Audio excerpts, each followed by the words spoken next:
حضرت فاطمہ بیمار تھی، ان کا حال پوچھنے گئے تو کہا بیٹی میں آ جاؤں؟ اجازت لی، بیٹی کے گھر پہ جاتے اجازت میں آ جاؤں، میرے ساتھ عمران بن حسین بھی ہیں۔ کہا یا رسول اللہ میرے گھر میں کوئی بڑا کپڑا نہیں جس سے میں پردہ کر سکوں، تو آپ نے اپنی چادر پکڑائی کہ یہ لو، اس سے پردہ کر لو۔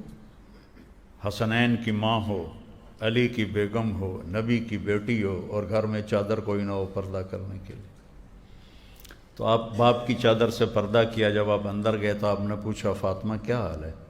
طبیعت بھر آئی تو رونے لگیں کہ یا رسول اللہ بھوک ہے، روٹی کوئی نہیں، بیماری یا دوا کوئی نہیں، تو آپ بھی رونے لگے۔ میری بیٹی رو مت، اس ذات کی قسم جو میری جان کا مالک ہے، آج 3 دن گزر چکے ہیں میں نے ایک لقمہ نہیں کھایا۔ یہ ایسے نہیں مل گئی سرداری۔ آپ نے کہا بیٹی تیرے لیے یہ عزت کافی ہے، تو جنت کی عورتوں کی سردار ہے۔